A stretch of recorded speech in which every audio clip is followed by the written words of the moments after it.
Bueno, Bueno, muy buenos días a todos. En esta oportunidad voy a em, compartir los principales resultados de mi tesis de doctorado, en la que hemos estudiado un par de absorbentes sintéticos y biomasa verde de algas para remover metales de aguas contaminadas. Entonces voy a dar una introducción sobre cómo los metales se movilizan en el medio ambiente. Luego voy a pasar a los resultados. Esta tesis ha producido 5 artículos. En el primero hemos estudiado cómo interaccionan los metales con procesos biotecnológicos ya establecidos. El segundo y el tercero son absorción de arsénico y cadmio, sumado a un análisis de ciclo de vida para el caso del absorbente que hemos usado para remover cadmio. Y por último, la acumulación de metilmercurio por biomasa viva de algas verdes. Los metales utilizan diferentes vías para movilizarse en el medio ambiente. Esto se da de manera natural, porque también hay contaminación por emisión natural. Un ejemplo es la emisión por erupciones volcánicas, en las que se dan reacciones de oxidorreducción en la fase gaseosa. Los metales pueden volver a tierra por deposición atmosférica, ser asimilado por las plantas, caer directamente a ecosistemas acuosos o a suelo, donde sufren transformaciones, pasan a agua subterránea, de ahí nuevamente a sedimentos y ecosistemas acuosos. Entonces nosotros como humanos, a través de las emisiones antropogénicas, lo que hacemos es liberar y aumentar la concentración de metales que están circulando ya de manera natural en el medio ambiente.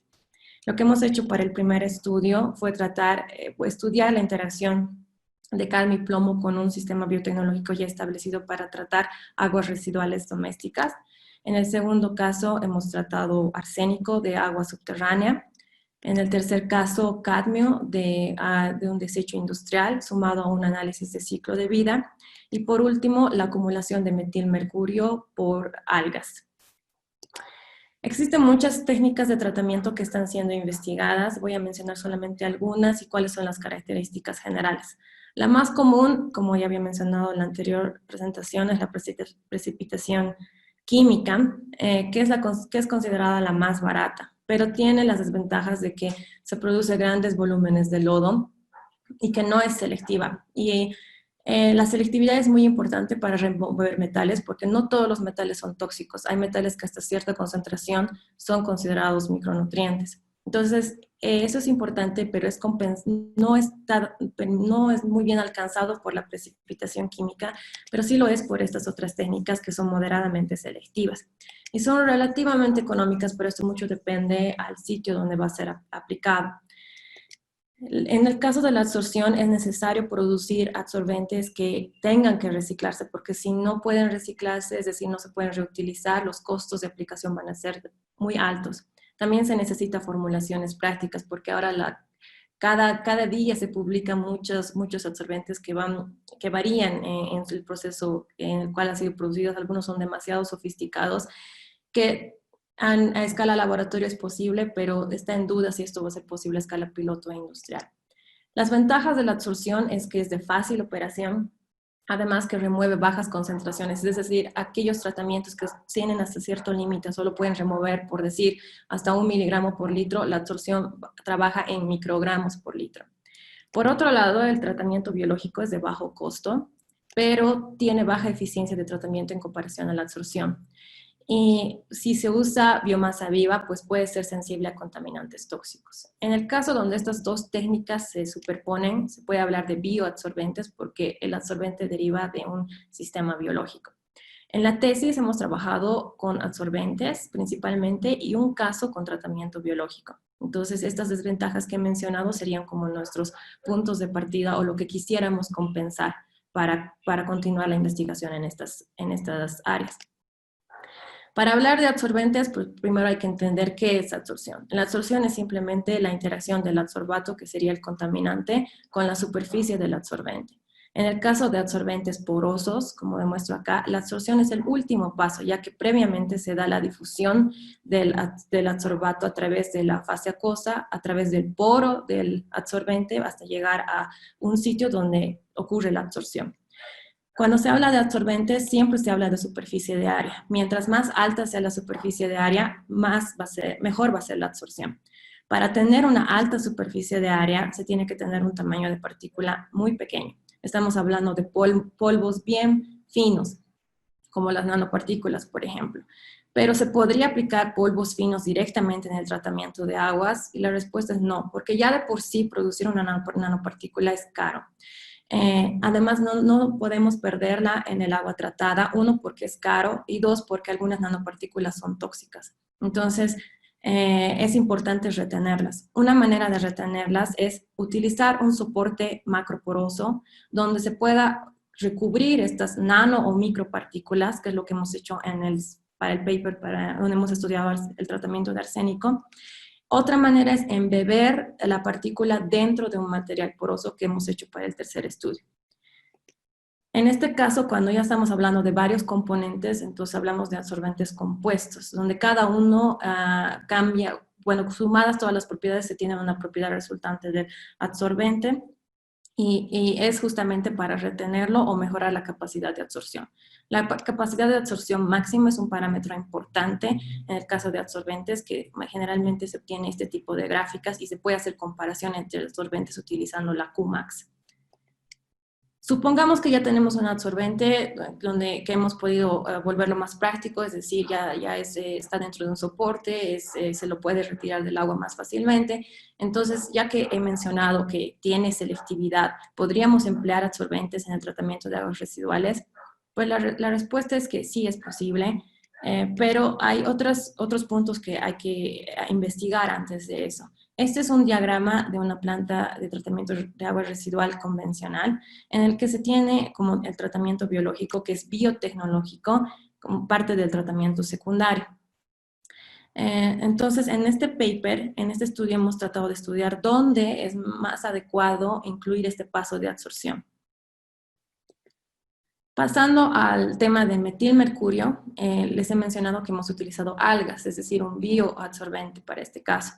Pero primero hay que empezar a entender por qué metilmercurio, por qué no mejor tratar mercurio inorgánico. Metilmercurio es parte de este problema ambiental de la biomagnificación del mercurio. Las algas que estamos usando en este caso para removerlas normalmente son alimento de organismos superiores como los zooplancton y luego pasan a la cadena trófica. Pero ¿qué pasa si cae mercurio de la atmósfera por lluvias o por descarga de una industria minera que está explotando oro, por ejemplo? Entonces, ambas, el mercurio inorgánico o el mercurio orgánico, puede unirse a diversos ligandos que existen en el agua y pueden ser acumulados por las plantas. Por las algas. Estas algas, entonces, pueden liberar mercurio de nuevo a la atmósfera o pueden ser degradadas por microorganismos cuando estas mueren. Pero sirven de alimento por los organismos superiores, como ya había dicho. Pero en la naturaleza se ha visto que estas son el punto de entrada para que se vaya biomagnificando el mercurio en la cadena trófica. Y luego, cuando nosotros consumimos estos peces, pues consumimos mercurio que ha sido acumulado en su tejido. Esto se conoce, es un problema ambiental, y se sabe que las algas es el punto de entrada de mercurio en la cadena trófica. Entonces, es por un lado importante saber cuánto es la acumulación de metilmercurio, porque es el que más se biomagnifica en la cadena trófica, a diferencia del mercurio inorgánico, y cómo podría ser esto empleado como técnica de remediación, o sea, volver al problema la solución, ya que existe esta natural acumulación de metilmercurio por las algas. ¿Por qué no lo usamos como técnica de remediación? Es lo que hemos estudiado en el último estudio.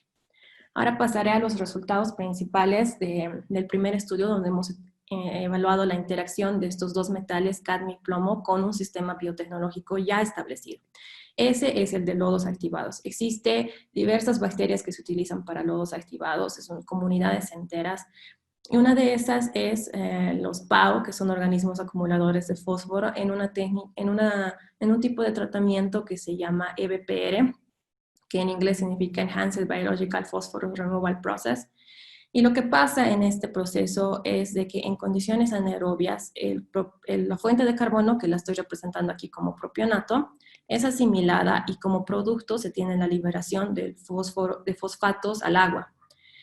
Cuando cambiamos las condiciones aerobias, este fósforo que ha sido liberado puede ser acumulado dentro como un polifosfato. No solo el fósforo que ha sido liberado, sino también el fósforo que está presente en el agua residual. Y de esa manera se da la remoción de fósforo. Esto lo podemos considerar como un ciclo. En el laboratorio lo que hemos hecho es, hemos tomado una muestra de lodo de una planta en Suecia donde utilizan esta tecnología y hemos establecido reactores exponiendo al lodo a cadmio y plomo en concentraciones equimolares. Entonces teníamos 4 reactores, uno que era el control, donde no había ningún metal presente, luego otro cuando estaba solo cadmio, otro cuando solo estaba plomo y otro cuando estaban ambos. Y hemos medido los efectos de la toxicidad. Hemos encontrado que con respecto a la remoción de fósforo, cadmio tuvo un efecto tóxico, pero plomo no. Esto lo podemos ver con las fluctuaciones de fosfato en la fase anaerobia y aerobia. Podemos ver que normalmente existe la liberación de fosfato, luego la acumulación del mismo y hay una remoción, porque podemos ver la diferencia de concentración inicial y final. En el caso del cadmio hubo una liberación pobre, una acumulación pobre también. En el caso del plomo hubo un comportamiento anormal, donde hubo una liberación, pero ya en la fase anaerobia empezó a la acumulación, lo cual debería ocurrir solo en la fase aerobia. De todas maneras, al final sí se llegó a remover cantidades comparables al control, por tanto, en cuestión a remoción no hubo una diferencia. Cuando ambos estuvieron presentes, podemos ver de que se comportó casi similar al sistema de cadmio, pero hubo un efecto mayor. Esto también se pudo ver en la sobreproducción de EPS, que son las sustancias extrapoliméricas, porque las bacterias entran en este estrés por los metales que las rodean y empiezan a producir este biofilm para protegerse, que incluso se vio esto en el caso del plomo, aun cuando en este caso no hay tanto efecto en la remoción de fósforo. Estos y otros nos sirvieron como indicadores para medir la toxicidad de los metales. La toxicidad está sumamente relacionada a la solubilidad del metal. Entonces, para demostrar esto, para conocer más el por qué el cadmio fue más tóxico o el plomo fue tal vez insignificante, entonces hemos hecho otros experimentos con un reactor sin lodo y otro reactor con lodo, mediciones offline y online. Lo que hemos encontrado es que antes de que empiece el proceso biológico, el cadmio no precipita en esas condiciones de pH. El plomo sí precipita con fosfatos, la mayor parte del plomo, y ya precipitado entra al reactor biológico. Entonces, una vez termine el ciclo, en este punto 6.5 horas, ambos tenían la misma partición entre metal soluble e insoluble. Por más que había estas diferencias al principio, al final tienen similar partición. ¿Eso qué significa? Que el lodo, o sea, las bacterias actúan también como un absorbente para que en este caso no nos conviene porque ese lodo es rico en carbono, fósforo, nitrógeno y puede ser utilizado como biofertilizante, al menos eso se hace en el caso de Suecia, pero la normativa exige muy bajas concentraciones de metales para que esto se pueda utilizar como fertilizante. Entonces no nos conviene tener metal en el lodo. ¿Qué significa estos resultados si ya lo extrapolamos a nuestro diagrama inicial de plantas de tratamiento? Pues podemos decir que a la planta de tratamiento ya llega un plomo que en mayor parte está en forma insoluble y un cadmio soluble. Este cadmio soluble se lo puede tratar porque como está soluble, los absorbentes pueden atraparlo. Otra cosa es las tasas de partición similar. Significa que acá el efluente es de mala calidad y también el lodo estaría en mala calidad. Para prevenir eso, hemos empleado 3 absorbentes en una fase previa al tratamiento biológico, de los cuales 2 fueron exitosos. Uno fue una resina y otro fue un absorbente basado en una nanopartícula. Pasaré ahora a los resultados principales del tratamiento de arsénico en agua potable. Hemos desarrollado este absorbente que tiene este nombre bien largo y complicado, pero significa polímero macroporoso que está recubierto con hidróxidos de hierro y aluminio coprecipitados. El esqueleto del absorbente es la poliacrilamida. Entonces se le ha recubierto esto con estos hidróxidos, como se puede ver en esta imagen. También hemos estudiado un poco sobre la interacción entre los metales las formas más predominantes de arsénico, que es arsénico 3 y 5, donde el arsénico 3 es la más difícil de remover, y cómo es el mecanismo de absorción utilizando estos hidróxidos. Lo hemos comparado también con un absorbente comercial basado en hierro, y podemos ver que al final, bueno, son corridas en columna, podemos ver que al final ambos son comparables en valores, pero al principio sí tuvimos mejor remoción de arsénico 3 en el caso de nuestro absorbente. Pasando a los principales resultados de la absorción de cadmio de agua residual industrial, en este caso una planta de biogás, igual quisimos explotar la selectividad, porque el lixiviado tiene nutrientes, entonces solo queríamos remover cadmio, remover el compuesto tóxico y dejar los no tóxicos en el lixiviado. Para esto desarrollamos una nanopartícula que está abreviada como STNTs, significa Silicate Titanate Nanotubes, que los embebimos en perlas de quitosano. Esto es como lucen los nanotubos, que son huecos, sumados al quitosano, hemos formado estas perlas. Esta es la mitad de una perla, donde también hemos hecho un análisis elemental de dónde estaban las nanopartículas, porque lo importante es retenerlas, es evitar perderlas en el agua. Entonces hemos encontrado que estos gránulos blancos son donde estaban presentes las nanopartículas y que además estaban dispersas en toda la perla. Esto también es bueno porque el problema de trabajar con nanopartículas es que estas tienden a agregarse y así no se llega a explotar la superficie de área que estas tienen, y que en eso se basa su absorción. Al mezclar estos dos componentes y dar este tercero, que eran las perlas, pues hemos aumentado la capacidad máxima de absorción, lo cual es muy bueno para, o sea, en cuestión de rendimiento, cuánto podemos usar este absorbente, y lo hemos aumentado en 2.3 veces más que la misma nanopartícula sola. Hemos hecho también el reciclaje, que estaba compuesto en la desorción de cadmio y en la regeneración de la nanopartícula. De los 7 ciclos que hemos hecho, 4 ciclos fueron óptimos.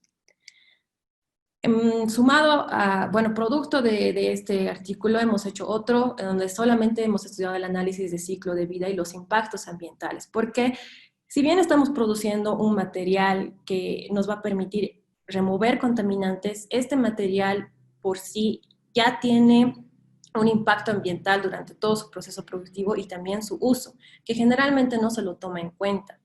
Entonces, el análisis de ciclo de vida nos permite detectar esos puntos críticos. Este es un esquema de todos los pasos que se sigue desde que se produce la nanopartícula, la producción de las perlas, el uso para remover cadmio, el reciclaje. Uno de estos pasos es la recuperación de cadmio, y cuando ya no se puede usar más el absorbente, entonces la disposición final. Haciendo este análisis hemos encontrado de que la síntesis, que es la primera fase, es la que tuvo mayor impacto ambiental en todo el proceso. ¿Y qué elemento o qué entrada de esta síntesis fue la electricidad, que es alta en comparación a estos otros dos, agua o compuestos químicos, que son insignificantes? ¿Eso qué quiere decir? Que existe demasiado consumo energético en esta fase, que tiene muchos impactos ambientales y que además por el consumo energético nos va a elevar los costos de producción. Entonces, este análisis nos sirve para ver de manera anticipada qué puntos críticos, en qué cosas tenemos que optimizar nuestro proceso. Paralelamente se hace el escalamiento. Ahora voy a pasar al último estudio, que fue sobre la acumulación de metilmercurio empleando biomasa de algas verdes. Las algas las tomamos del lago Titicaca, que está ubicado en el altiplano de Sudamérica, compartido entre Perú y Bolivia, con estas condiciones ambientales que lo hacen único. Tomamos muestras de perifitón que estaban asociadas a las raíces de la totora, que están en los márgenes del lago. El perifitón es una matriz compleja que contiene organismos, entre esos algas, y aislamos las algas en el laboratorio, algas verdes. Fue un consorcio que tenía predominantemente esos tres géneros. Lo que hicimos es exponerlos a metilmercurio para ver cuánto era lo máximo que podían acumular, y este es el resultado, que es alto. Ahora, esto es preocupante desde un punto de vista ambiental, porque ya sabemos qué pasa con esta acumulación, entra a la cadena trófica, pero desde un punto de vista de la remediación, también nos sirve si es que esto es bien empleado para tratar mercurio de esta zona. ¿Cuáles serían las implicaciones para hacer esto? Pues en la zona vemos que en el lago Titicaca, en el lago menor, tenemos esta concentración de metilmercurio por litro, 1.03, y en el río, esta concentración es 194 veces menos la más alta concentración que hemos probado en el laboratorio, obteniendo este tipo de acumulación. Y en el río Catari se tiene menor cantidad de metilmercurio por litro con estos flujos. Entonces, hemos sugerido que esto se puede aplicar empleando humedales, y basados en estos datos que he mencionado, tendríamos que tratar entre 8 a 354 miligramos de metilmercurio por día, con este flujo que hemos calculado en base a las cinéticas de acumulación de metilmercurio, y como resultado este volumen para nuestro humedal. Comparando con humedales que ya han sido establecidos y están reportados en la bibliografía, pues el flujo aún es bajo, el volumen está dentro del rango, pero hay maneras como compensar. Por ejemplo, se puede hacer bioaumentación cultivando las algas en el laboratorio, etc. Entonces, hay maneras como se puede optimizar esto. Como conclusión del primer estudio, pues que en concentraciones equimolares demostramos que el cadmio es más tóxico que el plomo, y para prevenir podríamos emplear adsorbentes como un paso extra en las plantas de tratamiento. Y esto no está tan lejos de ser cierto, porque hay muchas plantas en Europa que ya están usando a plantas que incluyen tratamiento terciario para incluir adsorbentes como el carbón activado para tratar contaminantes que son emergentes, por ejemplo los antibióticos, que la planta en sí no puede tratar. Entonces, podríamos seguir esa línea y tal vez emplear adsorbentes para remover metales. Ellos no tienen tanto problema con metales pesados como lo tenemos en Bolivia. Y si es que lo tienen, pues tienen en el orden de microgramos por litro, por eso es que adsorbentes para ellos sería lo apropiado. Para el segundo estudio, pues hemos demostrado que la naturaleza macroporosa de este adsorbente para arsénico permitió tener una mayor afinidad sobre arsénico 3 que el adsorbente comercial. La nanopartícula, cuando fue embebida y dispersa en estas perlas de quitosano, incrementó su capacidad máxima de absorción, y además el estudio de análisis de ciclo de vida nos permitió identificar que la electricidad era el principal contribuyente de estos impactos y que tiene que ser optimizada y monitoreada a lo largo del proceso de escalamiento. Por último, que se tiene un alto potencial de las algas para acumular metilmercurio, y es una alternativa más barata en comparación a las otras dos, que tal vez se ajusta más a nuestro contexto. ¿Cómo podemos traducir todos estos resultados a nuestro contexto, ¿no? ¿Qué perspectivas podemos tener en Bolivia? Uno, podemos producir adsorbentes. No sé qué tan listos estemos, qué tan rentable sea producir nanopartículas como adsorbentes en Bolivia, pero sí tenemos otros materiales con los que podemos empezar a trabajar. Por ejemplo, en el altiplano tenemos mucho hierro que está disperso, está botado en el campo, está en las colas de las empresas mineras, y el hierro se utiliza para, o sea, si lo modificamos bien, lo preparamos bien, puede ser base para adsorbentes que remuevan arsénico, y arsénico también es un problema que tenemos en el altiplano. Por otro lado, también podemos usar biomasa de cultivos agrícolas, porque esto puede ser pretratada, podemos funcionalizarla, podemos hacer diversas modificaciones para mejorar su superficie y tener mayor absorción, o convertirla en carbón activado de origen vegetal. Otro punto es de que en caso de usar biomasa, siempre considerar el destino del metal dentro del organismo, sobre todo si es biomasa viva. Ahora, si es biomasa muerta, pues en ese caso no hay problema, las células están muertas, nos da más espacio para jugar más con la membrana y modificarla para mejorar también la absorción.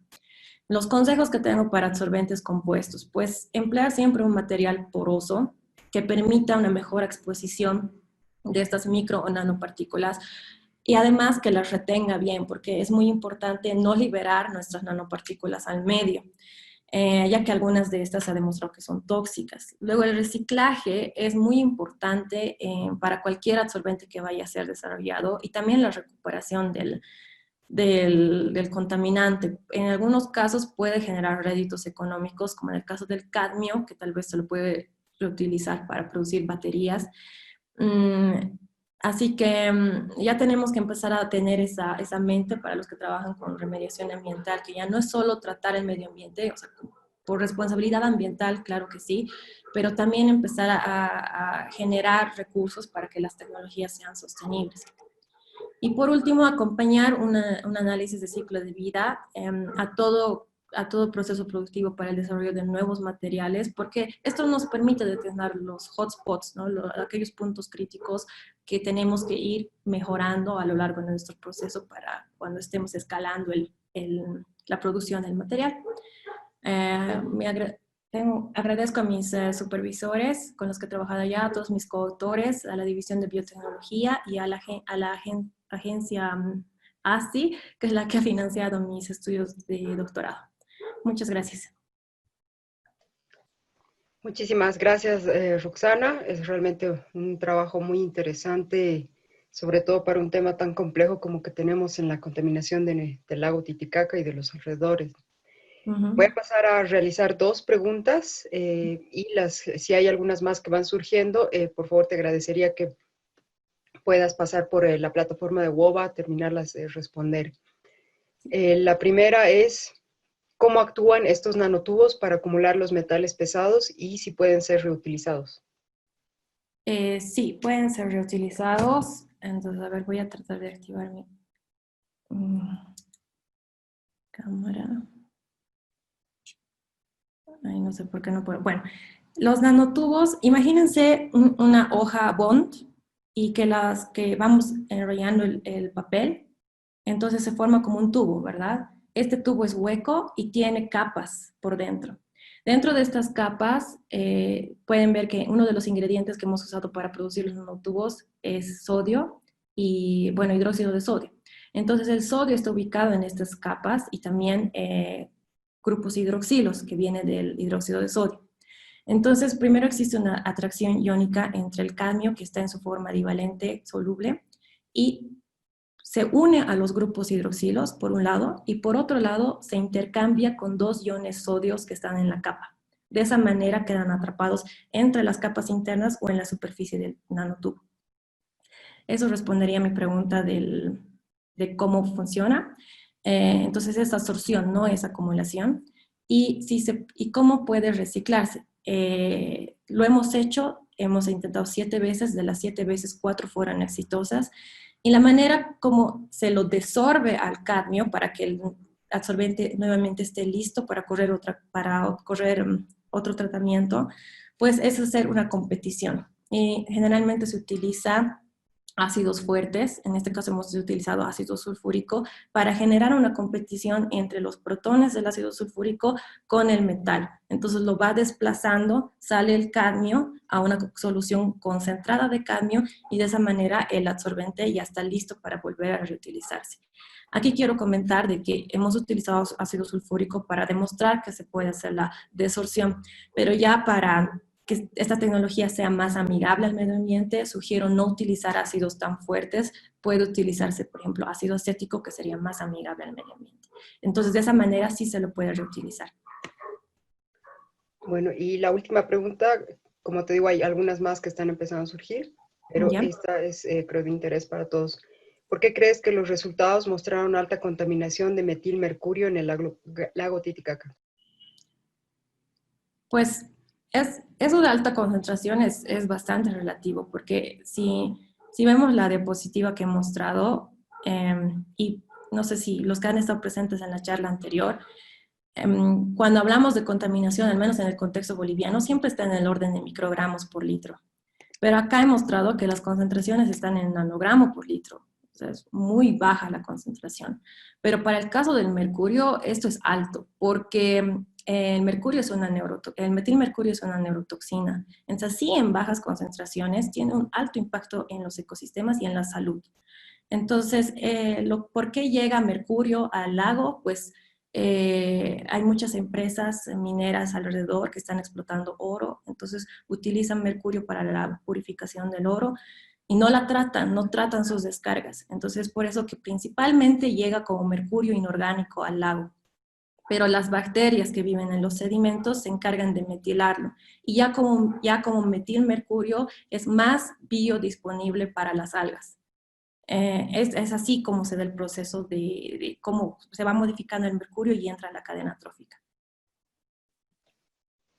Muchísimas gracias, Roxana. Y bueno, algunas personas no estuvieron presentes en tu anterior presentación, así que por eso digo, sería bueno que les puedas responder para que se enteren también de el trabajo que ya has hecho con una empresa minera, que ya nos comentaste también lastimosamente por qué se vio truncado ya ese trabajo. Agradecerte, Roxana, y esperamos también que puedas entrar en esta red de colaboración, porque parece que, bueno, hay muchos estudiantes también que están muy interesados en poder dar continuidad a estos estudios o participar de los mismos. Y bueno, qué interesante haber tenido al doctor Achá primero con el tema de las nanopartículas y de toda esta nanotecnología, y de pronto también pueden empezar a conversar con investigadores como tú. Sí, un último comentario. Si quieren conocer más detalles sobre cada estudio, 3 de estos artículos ya están publicados. Si pueden escribirme, yo les puedo mandar el artículo para que tengan más detalle, porque acá he mostrado muy superficialmente los resultados principales. Muchas gracias a todos. Gracias, Roxana, y les recordamos también a nuestros expositores que pueden participar dentro de la comunidad de la tabla de mensajes de WOBA, y nos agradaría mucho y te agradeceríamos mucho, Roxana, que puedas compartir por lo menos uno de los artículos donde esté tu correo, de manera que ahí ya se te puede ir pidiendo los otros artículos para estar más al tanto de este tema. Entonces, por ahora vamos a hacer un pequeño receso, volvemos a las 11 de la mañana, donde tendremos la ponencia del doctor Martín Lema con el tema regulación de la edición genética. Les agradecemos que puedan dar la evaluación a esta charla. Al finalizar aparece el botón de rate, entonces por favor denle la evaluación. Y vamos a hacer una breve pausa, así que pueden irse a tomar un cafecito y volvemos más tarde. Muchas gracias.